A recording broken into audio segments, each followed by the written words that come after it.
So hello students, welcome to our online classes. आज का जो चैप्टर है वो है कोरिलेशन। ठीक है, वो चैप्टर 10 है एंड इनफैक्ट आप लोगों का जो फर्स्ट चैप्टर है इंट्रोडक्शन, उसके बाद जो चैप्टर है वो कोरिलेशन मैंने क्यों चूज किया है, बिकॉज वो बहुत ही इजी चैप्टर है एंड बहुत ही बेनिफिटेड चैप्टर है। वो आप लोगों को बाकी स्टैटिस्टिक्स चैप्टर्स में भी बहुत काम आएगा। ठीक है, क्योंकि मैंने बोला है कि स्टैटिस्टिक्स 30 मार्क्स का मैथमेटिकल पार्ट है, तो ये चैप्टर से हम लोग शुरुआत करेंगे। उसके पहले भी और भी मैथ्स चैप्टर्स है, लेकिन वो चैप्टर का जरूरत नहीं है अभी। हम लोग धीरे धीरे इजी से टफ में जाएंगे। ठीक है, ताकि आप लोगों को भी इंटरेस्टिंग लगे, मैथ्स भी उतना टफ ना लगे। तो इसलिए हम लोग आज शुरू करते हैं चैप्टर 10।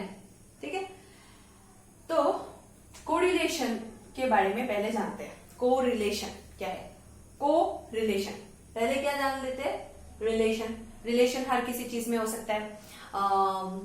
पैसा एक relationship, demand and supply, price and quantity, फिर आपका husband and wife, man and women, varieties of चीजों के साथ जिसके साथ रिलेशनशिप हो सकता है उसको हम लोग रिलेशन में डालते हैं। ठीक है, जब कोई दो वेरिएबल्स, दो नंबर या फिर दो वेरिएबल्स कोरिलेटेड होते हैं तब उसको हम लोग कोरिलेशन बोलते हैं। इसलिए कोरिलेशन का मतलब है रिलेशनशिप। क्या बोला मैंने? Relationship between two variables. Relationship between two variables. ठीक है, वेरिएबल के मतलब है, से मान लेते हैं वेरिएबल ए है और ये है वेरिएबल बी। ठीक है, टू वेरिएबल का मतलब है यहां पर दो वेरिएबल को पकड़ लेते हैं, ए एक पर्सन है और बी एक पर्सन है। उन दोनों में क्या रिलेशनशिप है उसको हम लोग को जानना है इन the case of relationship, that means correlation. Correlation मतलब कोएक्सिस्टेंस। যখন দুইটা জিনিসের মধ্যে একটা কানেকশন হয়, একটা পজিটিভ কানেকশন হোক একটা নেগেটিভ কানেকশন হোক, ওই জিনিসটার মধ্যে যখন জোড়াতালি থাকে, একটা মানে তালমিল থাকে, দেন ওই জিনিসটাকে বলা হয় কোরিলেशन। तो क्या जाना हम लोगों ने? कोरिलेशनशिप मतलब relationship between two variables. Okay, variable 1 and variable 2। Variable 1 में हम लोग पकड़ लेते हैं प्राइस। ठीक है, किसी भी चीज में हम लोग जब भी कुछ खरीदने के लिए जाते हैं, क्या चीज चाहिए हम लोग को? प्राइस। दूसरा है आपका क्वांटिटी। बिना क्वांटिटी के कुछ भी खरीद सकते हो? नहीं खरीद सकते हो ना। तो प्राइस एंड क्वांटिटी हम लोग का हर चीज में रहता है। ठीक है, मान लेते हैं आज मैंने एक बुक खरीदा, उस बुक में मैं पहले क्या देखूंगी? क्वांटिटी कितना है। अच्छा, साथ ही साथ मैं देखूंगी प्राइस कितना है। तो price and quantity equally tends to make a correlationship. ठीक है, correlationship can be consider into two types. दो टाइप्स में उसको डिवाइड किया जा सकता है, एक है पॉजिटिव कोरिलेशन, एक है नेगेटिव कोरिलेशनशिप। ठीक है, तो पहले मैं इसका थियोरेटिकल कॉन्सेप्ट समझा देती हूँ, फिर मैं धीरे धीरे मैथमेटिकल कॉन्सेप्ट में भी जाऊंगी। आप लोग प्लीज देखते जाओ, धीरे धीरे हो जाएगा। ठीक है, तो पहले क्या जाना? कोरिलेशन मतलब एक चीज के साथ दूसरे चीज का तालमेल। ठीक है, उसमें एक ही वर्ड में अगर डेफिनेशन को सीखना है तो रिलेशनशिप बिटवीन टू वेरिएबल्स, दो वेरिएबल मतलब 1 2 ए बी एक्स वाई कुछ भी पकड़ सकते हो। यहां पर ए और बी को हटा के, क्योंकि हम लोग स्टैटिस्टिक्स जान रहे हैं, न्यूमेरिकल चीजें, तो एक्स एंड वाई को पकड़ लेते हैं। क्लियर हुआ? एक्स में पकड़ लिया प्राइस को, वाई में पकड़ लिया क्वांटिटी को। Price and quantity. ठीक है, डिमांड एंड सप्लाई। अगर मान लो किसी चीज का डिमांड है तो उसका सप्लाई भी ज्यादा होना चाहिए। जैसे कि एमआई फोन का बहुत ज्यादा डिमांड है तो उसका सप्लाई भी बंद नहीं होता, सप्लाई भी धीरे धीरे होता रहता है। ठीक है, जैसे कि रियलमी का डिमांड है, जैसे डिमांड होगा सप्लाई होना स्टार्ट हो जाएगा। जैसे ठंडे का मौसम आता है स्वेटर बनना स्टार्ट हो जाता है। स्वेटर जितना सप्लाई होगा उतना मार्केट के लिए बेनिफिटेड है, उतना हम लोग जाएंगे एज ए कस्टमर जाके खरीद के लेके आएंगे। तो समझ में आया? Relationship between two variables. Okay, so now let us see about the types of correlation. ठीक है, टाइप्स को पहले जानते हैं। अभी आते हैं टाइप्स में। टाइप्स दो तरीके से डिवाइडेड है, एक है पॉजिटिव, ठीक है, ये कोरिलेशन का है मतलब, हाँ, और एक है निगेटिव। आप लोग चाहो तो इसको नोट डाउन कर सकते हो या फिर मैं आप लोग को सेंड कर दूंगी PDF. Positive correlation and negative correlation, there are the two types of correlation. Now let us discuss about the topic positive correlation. After that we will discuss about the negative correlation. ठीक है, positive का मतलब है जो भी तालमेल हो रहा है, तालमेल हमेशा जरूरी नहीं है कि पॉजिटिवली हो, वो निगेटिवली भी हो सकता है। ठीक है, तो यहां पर सिचुएशन का बात मैं यहां पर बोल रही हूं कि पॉजिटिव कोरिलेशन का मतलब है कि कोई भी चीज पॉजिटिवली जाए, जैसे कि when x मतलब one variable, when x increases y also increases। ठीक है, क्या बोला मैंने? जब x इंक्रीज होगा y भी इंक्रीज होगा। ठीक है, अच्छा, जैसे कि अभी मैंने एक एग्जांपल लिया था, जस्ट एक एग्जांपल लिया था प्राइस एंड क्वांटिटी के ऊपर। प्राइस को मैंने क्या पकड़ा था? x पकड़ा था। y को मैंने क्या पकड़ा था? क्वांटिटी पकड़ा था। ठीक है, तो यहां पर प्राइस एंड क्वांटिटी का तालमेल क्या है? चीजों का दाम जैसे ही बढ़ेगा क्वांटिटी भी बढ़ना चाहिए। अगर क्वांटिटी कम है, प्राइस ज्यादा है, that means there is no positive correlation. ठीक है, जैसे कि मान लेते हैं हस्बैंड एंड वाइफ में, हस्बैंड का भी हाइट बहुत ज्यादा है एंड वाइफ का भी हाइट ज्यादा है, सेम है या फिर थोड़ा ऊपर नीचे, कोई प्रॉब्लम नहीं। लेकिन अगर अमिताभ बच्चन एंड जया बच्चन का बात बोलेंगे तो अमिताभ बच्चन इतने लंबे, जया बच्चन इतनी छोटी है, देयर इज नो पॉजिटिव कोरिलेशनशिप। क्यों? बिकॉज उन दोनों में तालमेल क्या है? बहुत ज्यादा है हाइट का प्रॉब्लम। जैसे कि मान लेते किसी की बॉडी में बहुत ज्यादा फैट है, बहुत ही मोटा है, ठीक है, ऊपर से बहुत शॉर्ट है, तो हाइट वाइज बहुत ज्यादा कम है एंड हेल्थ वाइज बहुत ज्यादा है, तो there is no relationship between height and weight. क्या बोला मैंने? Height and wait. हाइट तो समझ में आ रहा है, लंबाई, तो हाइट में भी शॉर्ट है, वेट में भी बहुत ज्यादा है, तो there is no positive correlation. जब हम लोग क्या मानते हैं कि अगर हाइट बहुत ज्यादा होता है और वेट बहुत ज्यादा होता है तो तालमेल हो जाता है, कोई प्रॉब्लम नहीं। तो पॉजिटिव कोरिलेशन को हम लोग क्या जान सकते कि कोई अगर एक वेरिएबल इंक्रीज होगा, दूसरा भी उसके साथ इंक्रीज होना चाहिए। ठीक है, जैसे कि मार्केट में भी बहुत ज्यादा मार्क्स का जरूरत है, ठीक है, और सप्लाई अगर उसका बंद हो जाए, लोग मार्क्स जाके खोजेंगे, ढूंढेंगे, दुकानों में जाएंगे, लेकिन उन लोग को मार्क्स नहीं मिल रहा है, तब क्या हो जाएगा?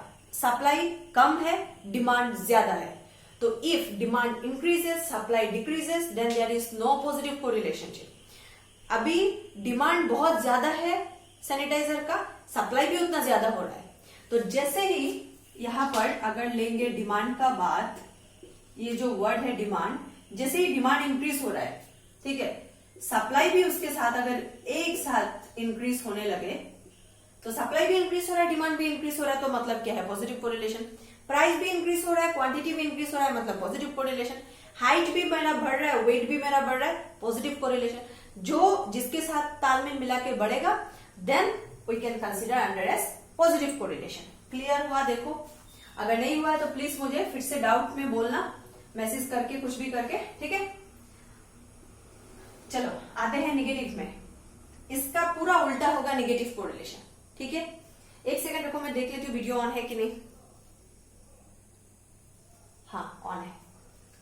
मैं बार बार देखती रहती हूँ ना, क्योंकि मेरा एक बार ऐसा हो गया था, मैं बोलते ही जा रही हूँ और वीडियो पॉज हो गया था। अच्छा, यहां पर देखो, when x increases, ठीक है, इसको सेम लिख लेते हैं।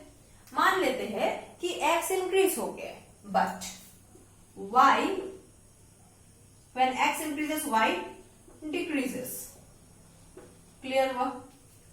एक बढ़ रहा है, दूसरा डिक्रीज हो रहा है, तो when x increases y decreases, or else when, उसको उल्टा कर देते, when x decreases, मेरे साथ लिख लेना क्योंकि ये डेफिनेशन में सेम चीज सीखना है, ठीक है। when x decreases y क्या हो रहा है? increases। कुछ भी एग्जांपल ले लेंगे, पहले लिख लो, ठीक है। when x increases y decreases, and when x decreases y increases, तो मतलब यहां पर उल्टा रिलेशनशिप हो रहा है। क्लियर हुआ? तो इसको मैं रब कर देती हूं। अच्छा, एग्जाम्पल क्या लेंगे? सेम चीज का ले लेते हैं,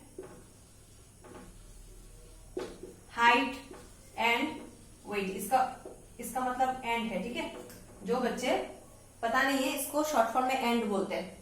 हाइट एंड वेट, हाइट ज्यादा है वेट कम है, या फिर वेट ज्यादा है हाइट कम है, तब भी निगेटिव कोरिलेशन होगा।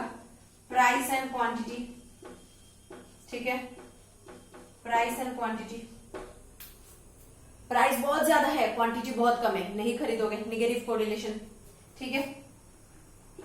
डिमांड एंड सप्लाई,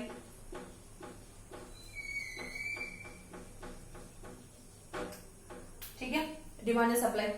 सैनिटाइजर का डिमांड बहुत ज्यादा है लेकिन हम लोग के यहाँ पर उसका सप्लाई बंद है, तो प्रॉब्लम क्या होगा, फिर से निगेटिव कोरिलेशन आ जाएगा। तो निगेटिव कोरिलेशन हम लोग को सिखाता है जब एक इंक्रीज होता है वेरिएबल, दूसरा डिक्रीज होता है, या फिर दूसरा वाला इंक्रीज होता है, तीसरा वाला डिक्रीज होता है, then there will be consider under as negative correlation. Clear? या फिर कोई कंफ्यूजन है, अगर हुआ तो बोलना। हाँ, तो ये हो गया टाइप्स। तो हम लोगों ने क्या क्या जाना, what is correlation, what are the types of correlation, ठीक है। व्हाट इज कोरिलेशन का टाइप्स भी जान लिया।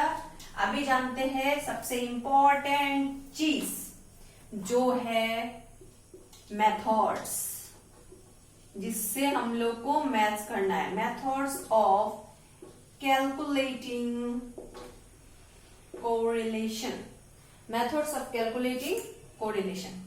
कोरिलेशन को कौन से मेथड्स से हम लोग मैथ्स कर सकते हैं, ठीक है। नंबर 1, चलो जानते हैं। There are basically the 2 types of correlation. Correlation को 2 मेथड्स से, जैसे कि 2 टाइप्स से, पॉजिटिव नेगेटिव, उस तरीके से 2 मेथड्स से कैलकुलेट किया जा सकता है। मेथड्स जैसे ही बोलेगा या फिर मेजरिंग जैसे ही बोलेगा तब याद रखना मैथमेटिकल डेरिवेशन आ जाएगा, मैथमेटिकल कैलकुलेशन आ जाएगा, ठीक है। तो ये चैप्टर बहुत ही छोटा चैप्टर है, बहुत ही इंटरेस्टिंग है, बहुत ही स्कोरिंग चैप्टर है। एंड सबसे इंपॉर्टेंट बात, फाइनल में इस चैप्टर से 6 मार्क्स का एक क्वेश्चन 110% मिलेगा ही मिलेगा। मैथ्स भी मिलेगा, साथ ही साथ थ्योरी भी मिलेगा। ये मत समझना कि मैथ्स इससे छूट जाएगा, मैथ्स इससे करना ही पड़ेगा। फाइनल का हर कोई ऐप खरीद के, कोई भी ऐप इंस्टॉल करके, जो भी सेवा बोर्ड के स्टूडेंट्स फॉलो करते हैं, या वेस्ट क्वेश्चन देखना, यहां से एक मैथ्स है ही है, गारंटीड। नंबर 1 देखो, कार्ल पियर्सन। कार्ल पियर्सन एक पर्सन है जिससे Karl Pearson method of, please note down कर लो, Karl Pearson method of correlation coefficient, ठीक है। Karl Pearson method of correlation coefficient. Number 2 Spearman. आप लोग सोच रहे हो कि ये सब क्या नाम है मैम, मैं बोल रही हूँ स्पीयरमैन रैंक, सॉरी एक second, Spearman rank correlation coefficient. जल्दी जल्दी लिखो, जल्दी जल्दी। Spearman rank correlation coefficient method, ठीक है। तो क्या जाना हम लोगों ने, 2 मेथड ऑफ कोरिलेशन है, एक है Karl Pearson method of correlation coefficient और दूसरा है स्पीयरमैन रैंक कोरिलेशन कोएफिशिएंट। अच्छा, कार्ल पियर्सन एक इंसान है और स्पीयरमैन और एक इंसान है। अभी हम लोग जानते हैं कि कोरिलेशन में इन दोनों का कंट्रीब्यूशन क्या है, क्योंकि ये दोनों ही स्टैटिस्टिक्स में सबसे फेमस एज वेल एज सबसे फेमस स्टैटिस्टिशियंस है, मैथमेटिशियंस है, इकोनॉमिस्ट है, तीनों का टैगलाइन है इन लोगों के पास, ठीक है। तो इन्होंने अपना एक मैथ्स दिया है, फॉर्मूला दिया है, और इन्होंने और एक अपना मैथ्स दिया है, फॉर्मूला दिया है, ठीक है। वो लोग थ्योरेटिकल चीजों को मैथमेटिकल वे से डिराइव करने चाहते थे in the case of correlation. Karl Pearson जो है इंसान, उन्होंने 1905 में एक फॉर्मूला इंट्रोड्यूस किया था जो समेशन देके है। उन्होंने बोला था कि कोरिलेशन एक ऐसा चीज है जो एक वेरिएबल दूसरे वेरिएबल के साथ रिलेटेड होता है, उसको क्यों ना मैथमेटिकली देखा जाए। तो उन्होंने अपना मैथमेटिकल जो कैलकुलेशन डाला है उसी के बारे में पहले हम लोग जानेंगे, उसी के बारे में एक मैथ्स करेंगे, ठीक है। उसके बाद स्पीयरमैन में आएंगे, उन्होंने क्यों ये वर्ड यूज किया है रैंक। डिफरेंस मैथ्स में यही आएगा कि आपको मेंशन दिया रहेगा कार्ल पियर्सन मेथड से करना है, और इसमें दिया रहेगा स्पीयरमैन रैंक कोरिलेशन से करना है। आप लोग टेंशन मत लेना, आप लोग वीडियो देख के सोचोगे कि मैम हम लोग को कौन से मेथड से करना है, उसके बारे में जानना पड़ेगा। ठीक है, तो आप लोग इसको टेंशन मत लो, आप लोग जान सकते हो कि स्पीयरमैन से आया है कि रैंक से आया है। ठीक है, कार्ल पियर्सन में मैथ्स दिया रहेगा calculate correlation coefficient by using Karl Pearson method, और यहां पर दिया रहेगा calculate Karl Pearson Spearman rank correlation coefficient by using this method. ठीक है, तो चलो हम लोग पहले जानते हैं कार्ल पियर्सन ने क्या फॉर्मूला दिया है और कार्ल पियर्सन का क्या मेथड है जिससे हम लोग कोरिलेशन का मैथ्स कर सकते हैं। ठीक है, अच्छा तो पहले मैं स्पीयरमैन को रब कर देती हूँ, उनका भी कोई काम नहीं है। ठीक है, अच्छा थोड़ा स्पेस बचा लेती हूँ उसमें। ठीक है, तो कार्ल पियर्सन मेथड में उन्होंने 3 मेथड से मैथ्स किया था, एक है डायरेक्ट मेथड, एक है शॉर्टकट मेथड और एक है स्टेप डिवीजन मेथड। क्योंकि आप लोग का कैलकुलेटर अभी नहीं है, आप लोग एचएस फर्स्ट ईयर में कैलकुलेटर यूज नहीं कर सकते हो, तो डायरेक्ट मेथड से ही मैथ्स होता है। अभी शॉर्टकट और स्टेप डिवीजन मेथड हम लोग नहीं करते हैं, बहुत ही बड़ा फॉर्मूला है, जरूरत नहीं है। तो नंबर 1 पोजीशन में हम लोग पहले देखते हैं कि कुछ चीजें पहले जान लो, x और y, यहां पर 2 चीज मैंने डाला है। अच्छा यहाँ पर b लिख लेती हूँ और इसको a लिख लेती हूँ। x बार एंड y बार 2 चीज यूज करना पड़ता है। ठीक है, तो पहला जो फॉर्मूला है इसको बार बोलते हैं। स्टूडेंट्स प्लीज मतलब क्लियर इट आउट। ये जो सिंबल मैंने लिखा है अभी, इसको बार बोलते हैं। समझ में आया? ये जो ऊपर में लिखा है मैंने, क्या लिखा मैंने, ऐसे क्या लिखा है, इसको बार। प्लीज नोट डाउन करो प्लीज, इसको x बार बोलते हैं। ठीक है, अच्छा इसका फॉर्मूला है summation x divided by n। अभी आप लोग सोच रहे हो इसको सिग्मा भी बोल सकते हैं, नहीं, हम लोग इसको समेशन बोलेंगे क्योंकि कैपिटल लेटर ये ए प्रोनाउंसिएशन ए है, इसको कैपिटल लेटर में ए बोलते हैं और इसको स्मॉल लेटर में ए बोलते हैं। तो ये जो सिंबल है और ये जो सिंबल है, इन दोनों को ही सिग्मा बोलते हैं। ठीक है, ये कैपिटल लेटर ए है और ये स्मॉल लेटर ए है। Sorry, I am so sorry, ये स्मॉल लेटर ए है और ये कैपिटल लेटर ए है, यही डिफरेंस है सिग्मा में और कुछ नहीं।